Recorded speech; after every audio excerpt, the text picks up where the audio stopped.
afternoon, good night, everybody. Yesterday we were talking about genetics and especially about genomes and manipulate genomes.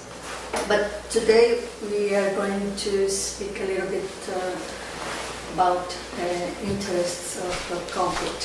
Some have already given us a very good sample of conflict. And at the first beginning, I'd like to declare my interest. I'm interested in learning.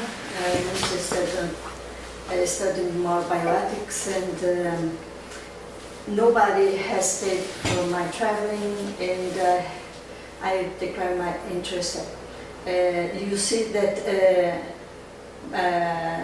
our government and some medical association requires you to do this kind of thing at the first beginning in a lecture to tell what you are interested in. It's okay if you have a conflict of interest. The worst thing is not declare this. So, what is conflict of interest? According to Thompson, conflict of interest would be a set of conditions in which a professional's judgment of a primary interest tends to be unduly influenced by a secondary interest. So, if what? Something wrong happened, but anyway. If we see the recommendations of Lancet, for example, they tell people that for any journal, a conflict of interest exists when author, reviewer, or editor has tried to could inappropriately influence the judgment. And Lemon say also that conflict of interest occur in a situation where professional judgment regards a primary interest, such as research, education, or patient care, may be undoubtedly influenced by a secondary interest, such as financial gain or personal prestige. Maybe that's why the industry was not interested on the research. And for him also, he continued to describe what it would be interesting. Now we have another author called Diniz, and he said that there is nothing inherent and ethically about finding yourself in a conflict of interest. Instead, the key question are how recognize the conflict and how should be addressed. Strategy include publicizing the conflict, establish a review and authorization system, and prohibit activity that lead to conflict. Maybe sometimes not being a board review if the board review is analyzing your protocol. It's just an example. And something is yeah. And where are the conflicts most likely to occur? We identified, me and my colleague Greco, we identify four types of four types of conflict of interest. For example, in the process of deciding research priorities and investment by pharmaceutical industry, again, Osama, your example can be used. Among the research, we have also conflict of interest, vulnerability and conflict of interest among the clinical research volunteers, and the last one, conflict of interest and vulnerability of research institutions in universities. So we are going to talk a little bit about each of these possibilities of conflict of interest. First, conflict of interest, we have this research priority by the pharmaceutical industry. And when you see the international scenario, we know that there is a gap. We call it a 90-10 gap. For example, we have invested a lot of grant to 10% of all disease, and we have a lot of diseases that are not studied because disease that people from the pharmacy cannot have a lot of profits. So I put this relation between a decision, profit, and the public health, and here to see how it would be important the financial stuff to the industry. So they prefer to invest in some disease that it's easy to sell the medicines and the people need to use every day, for example, for control pressure or diabetes and HIV for sure, several diseases like this. But 90% of the disease are not studied, so it's a very important gap. So the decision for pharmaceutical industry are more based on the profit.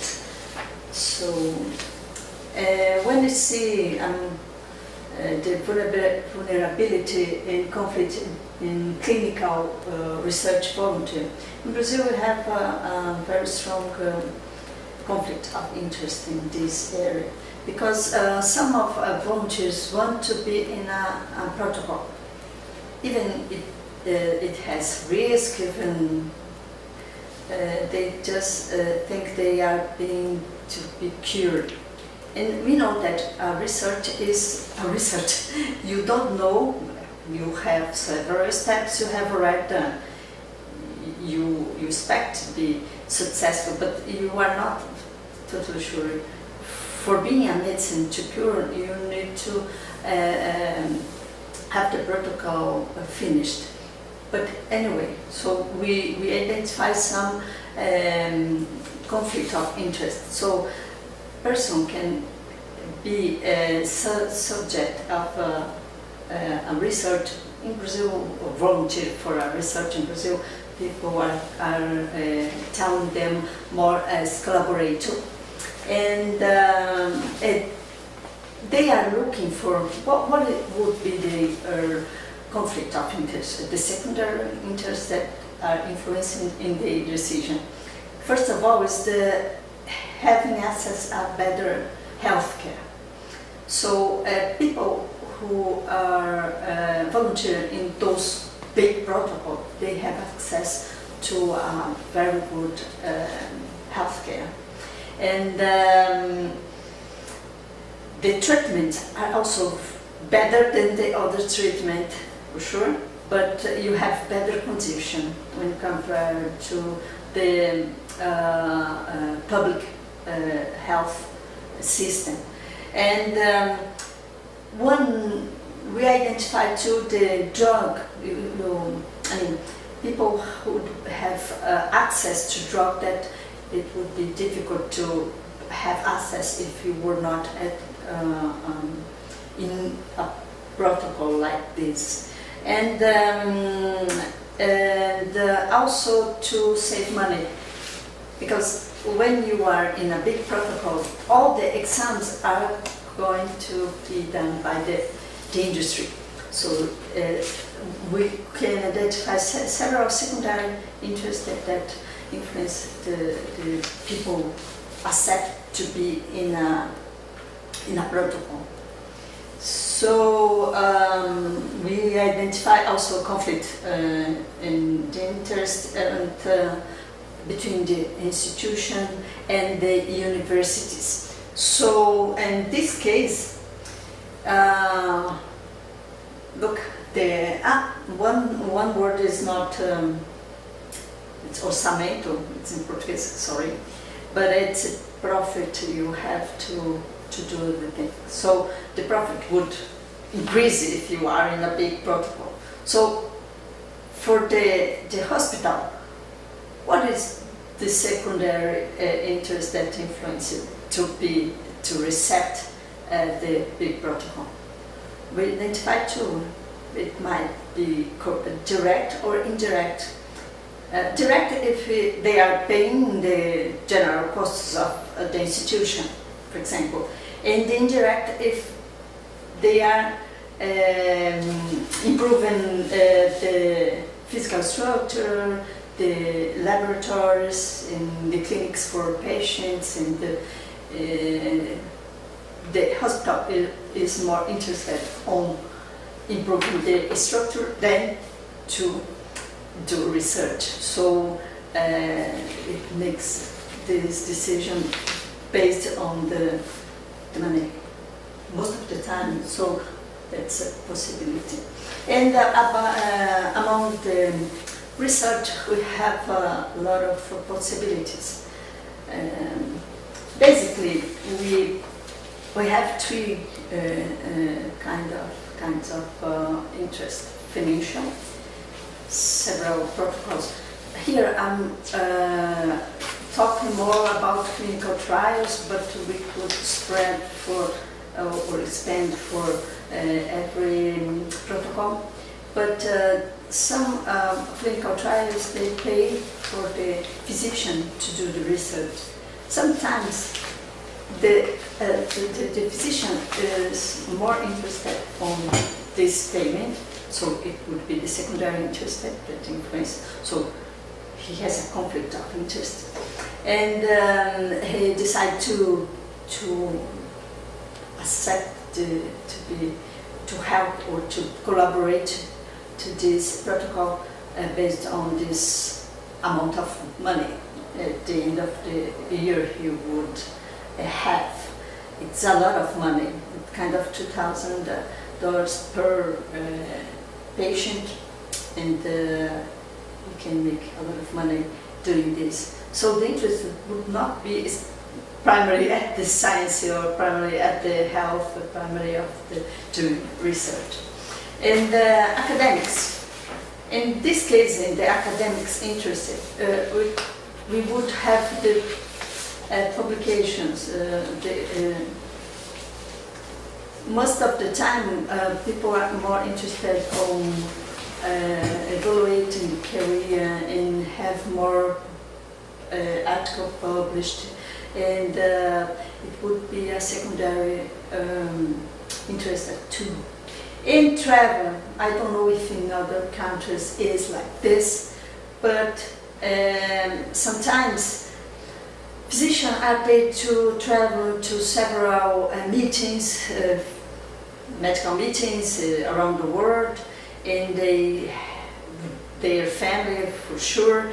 So when they do this, maybe sometimes their decisions are influenced by an special laboratory or a special industry and pharmacy. So this is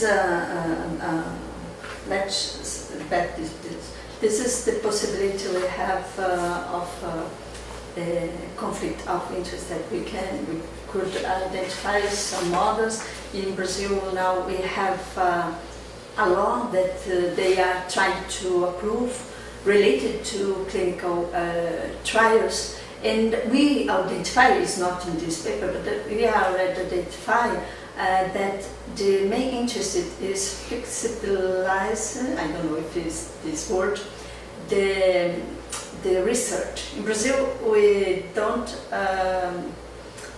follow the last version of Helsinki. bit flexibilize some points, especially related to placebo and not given the medicines after we call it pauses to the medication.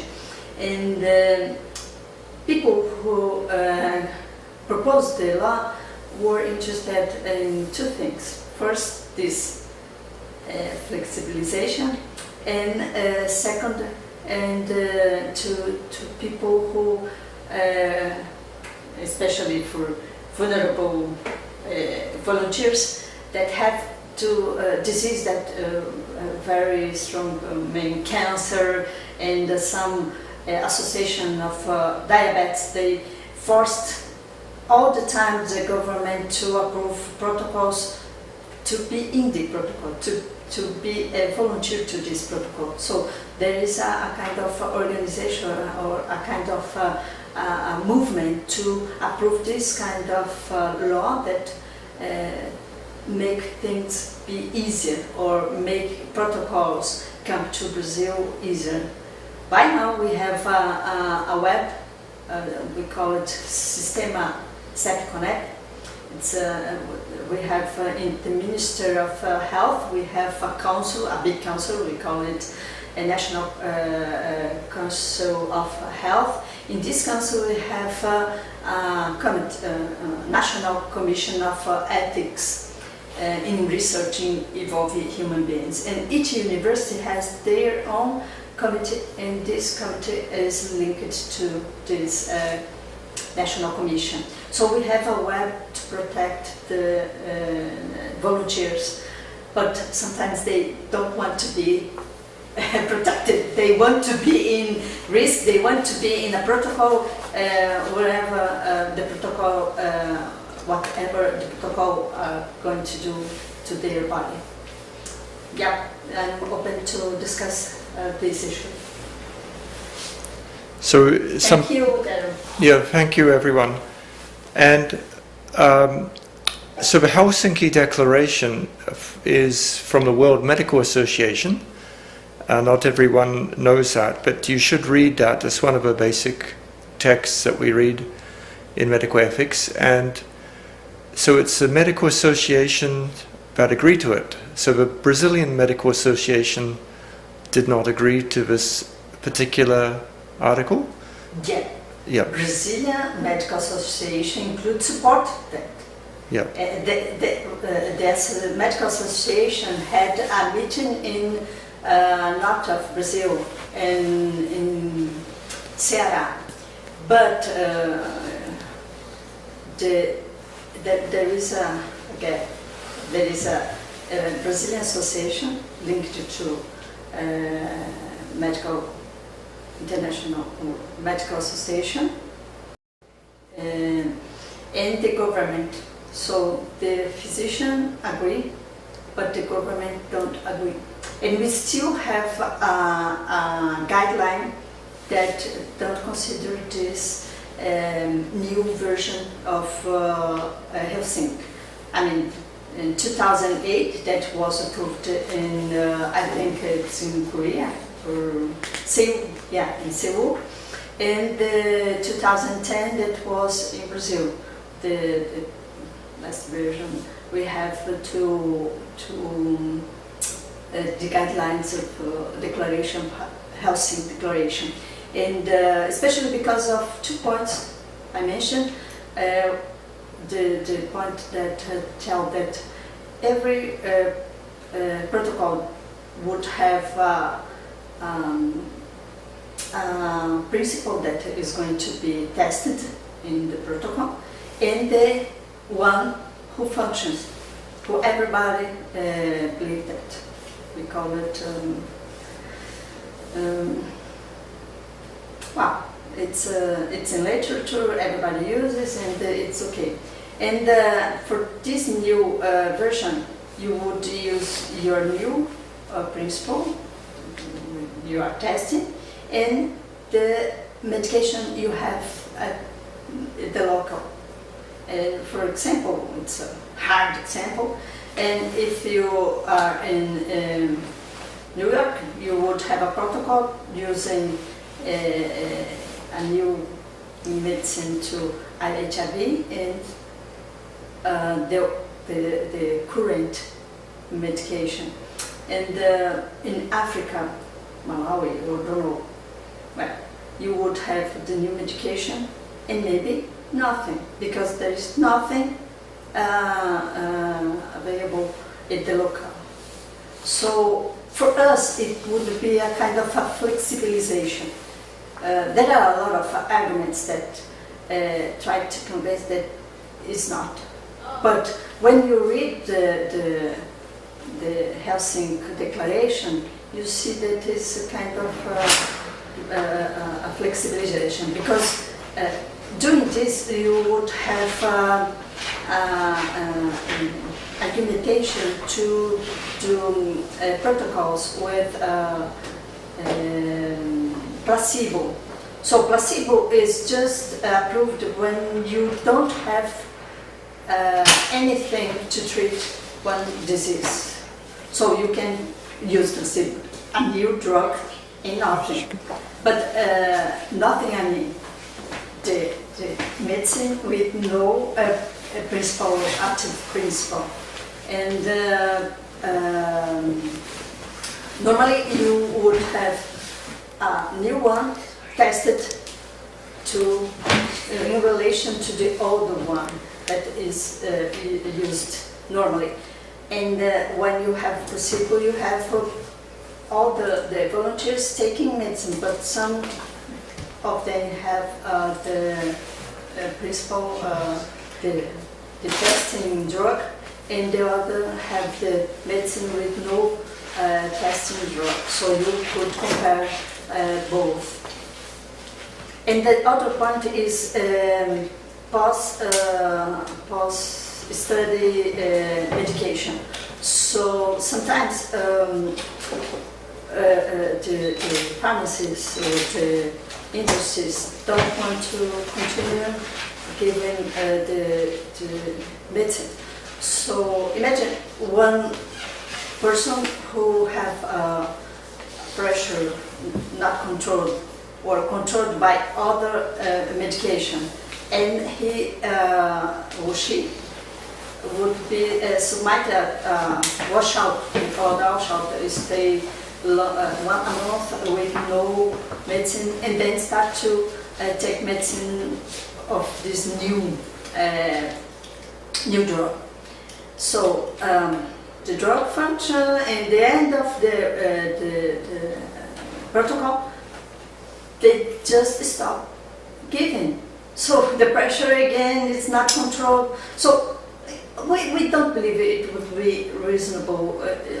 For us, it's not ethical enough to do like this. So these 2 points, these 2 modifications at Helsinki, that it's a huge and important declaration that have a guideline for every step in the research, and it's very well argumented each point.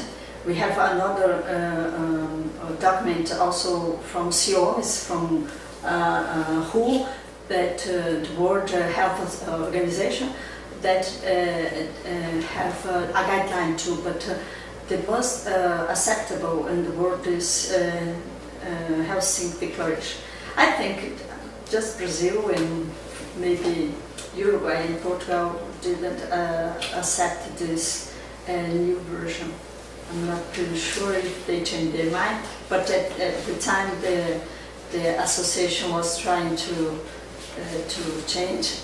I'm telling about the government, not the physician. Physician accepted, they including support, and they were at the presidents of WHO. I think they were at the presidents of WHO because of this. Because I identify a conflict of interest in this situation too, and who were able to approve. There is a very long history about this changing. They started in 1998 when some Americans identify some protocols that were using, we call it double standard, one place using the two drugs, in other place using drugs in one group and nothing in other group, or a drug that doesn't function as well as the other. So they started to discuss this situation, and from 2000 to 2008 they were trying to change and have a note in 2002 to Helsinki to explain this changing, and finally in 2008 they were able to change the Helsinki Declaration. But we are still concerned in Brazil, but we have a very strong movement trying to change this and trying to approve a law in relation to clinical trials. Yes, so I think it's interesting because the Helsinki Declaration, for those on our group, is agreed by medical associations, but sometimes the medical association will have a different interest in the government.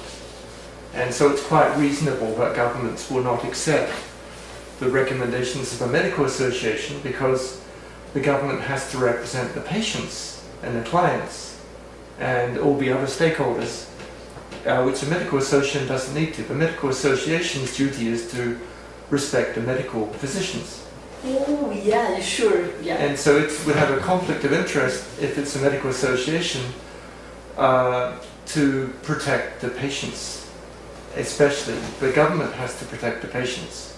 We are trying. So therefore, of course it's nice if the governments can agree to medical ethics, and it's also nice if physicians agree to their responsibilities, but they are different. So government regulations are different. That's why many people maybe first starting by ethics may think the Helsinki Declaration, it must be from World Health Organization, which represents governments. But of course governments don't always represent people, like indigenous people have yet again different interests. It'd be interesting, are there any questions from our colleagues on Skype? Please go ahead.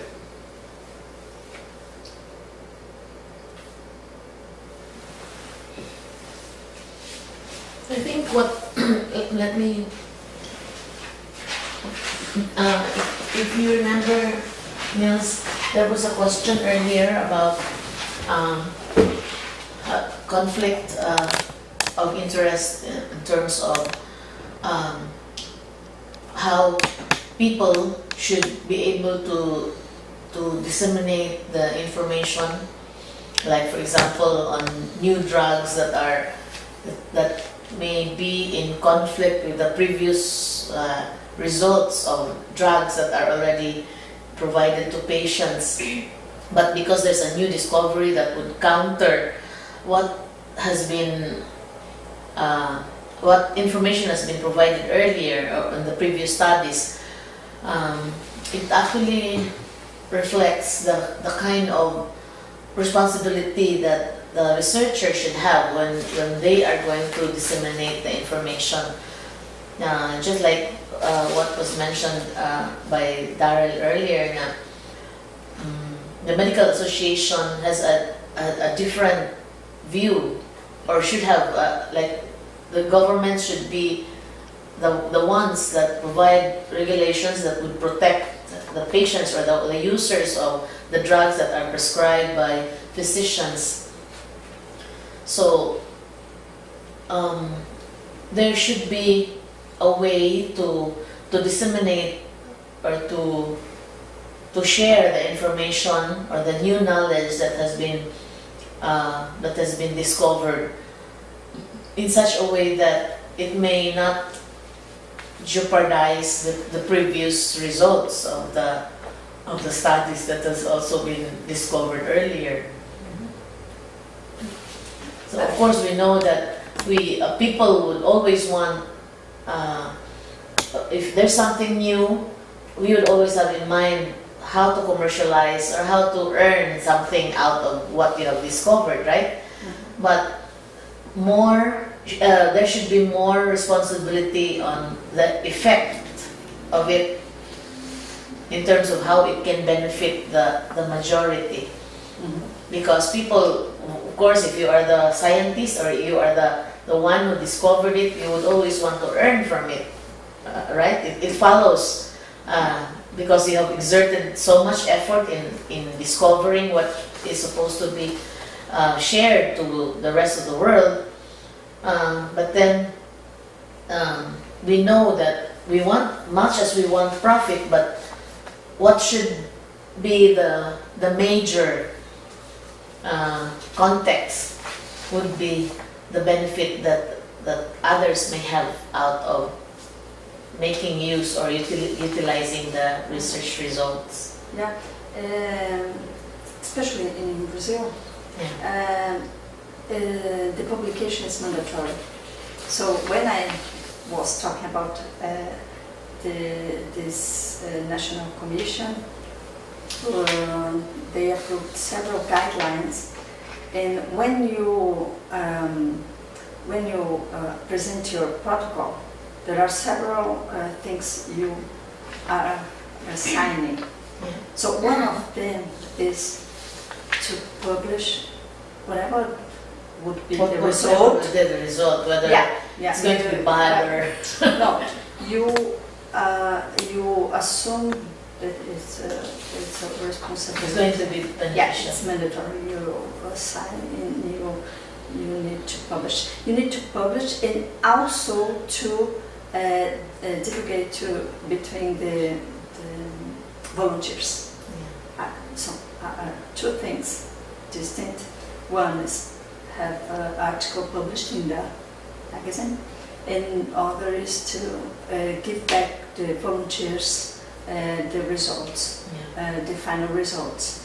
And I think it's a kind of protection we have in this case. Yes, because even if it's not going to be beneficial, for as long as people are aware that it's no longer beneficial, then you have to really have that responsibility to share with the expected clientele or the expected beneficiaries of the study. Yeah, in our guideline, we also have the distinction between publishing or patent. So you need to declare whether it's patentable. What are you going to do with the results? Yes. So if it's patent, so you would have several other steps to sign, and because sometimes it's a protocol that involves several institutions, so you need to protect. Yeah, you need to have several details to make sure that volunteers are protected, and the research especially is protected, the institution is protected, the country is protected. Yes. And it's another kind of evaluation. But same way, you need to show people. Yes, but the publication comes after the patent has already been granted. Yeah, because that will you be the can time. have two ways. Just to be able to protect the institution, the researcher, and the inventor. So it really goes through a long process. However, we need assurance that everybody is protected. Not only the inventor, but also the user of whatever product that would come out of the result of the study. We try our best. Yes. In our case, we have the Innovation and Technology Support Office in the university. We provide services to allow our students, our faculty, external clients, the protection that they need. So we assist them in the application for patents, copyrights, and all other intellectual property needs or protection needs.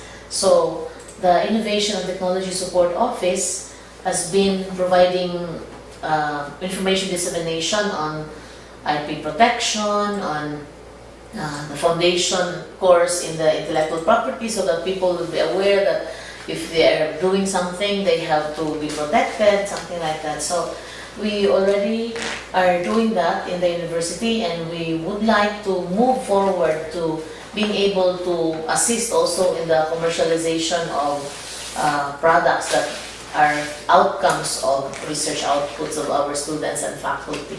So hopefully we can move up to the next level, wherein we do not just assist in protecting the intellectual property, but we also provide assistance in the commercialization of the outputs later on. Of course, in partnership with the industry, so we know for whatever results we may have, what agencies are in need of it and what industries are in need of it. So we are hoping that with the assistance of USAID, they have been providing us with information and seminars, trainings, and everything, just to be able to reach out to more people within the community. Now, of course, that's you, as Nilza started at the beginning of your talk.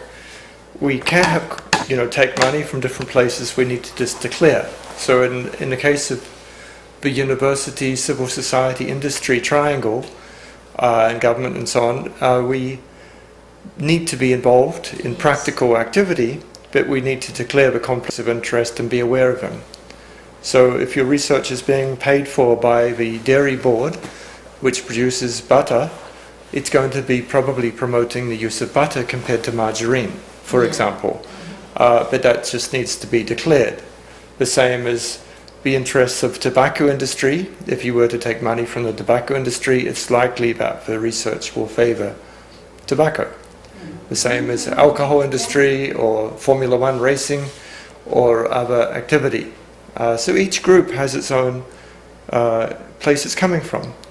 And in the tradition, let's say I introduce myself as an indigenous researcher, I may identify myself from my tribe, from the place I come from, because that's also my bias.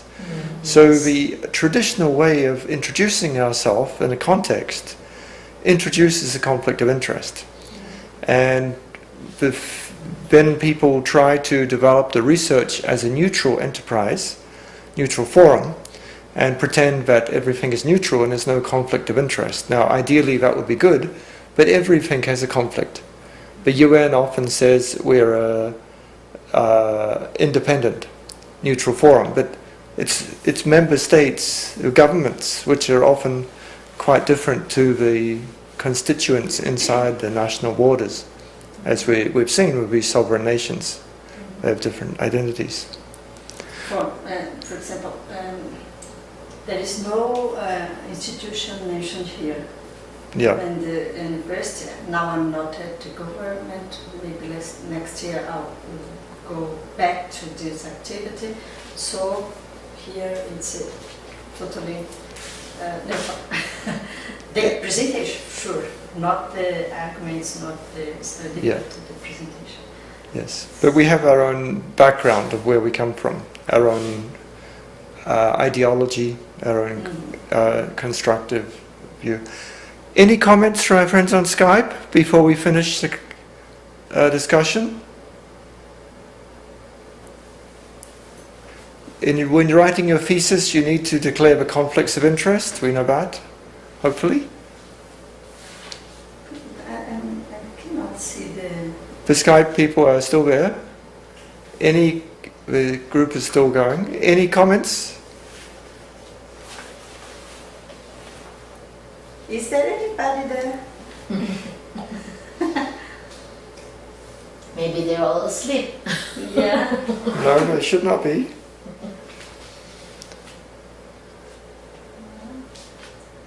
Any comments from anyone? Join call. That's why it's... No, because I cannot see the... Yeah. Okay, it looks like... Is Diniz online? No. Are there any comments? Anybody has any comments? Yes, Professor. Please go ahead. Yeah. I sue our medical association to the court nowadays. So there's a lot of conflict of interest in Indonesian Medical Association, so I sue them to our constitutional court. We want to reduce their power because the government facing problems with them. Most of the regulations are they hate the government actually, especially for primary care programs, because they're afraid of maybe they're afraid of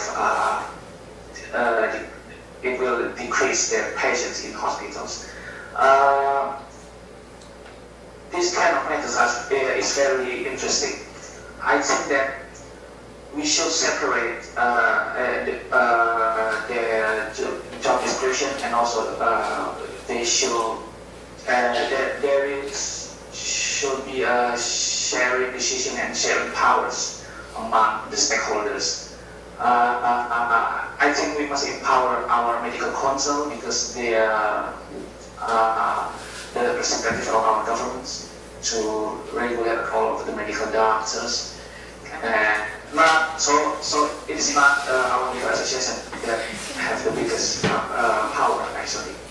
So we also want to separate medical college with the medical association, because medical association is prone to be too political. I think it's a political body, not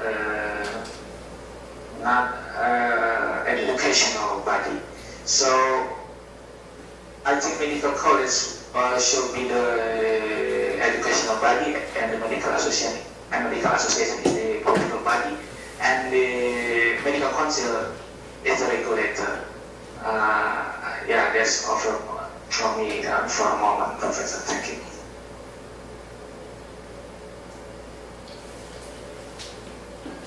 Yeah, thank you, Earthen. Are there any other comments?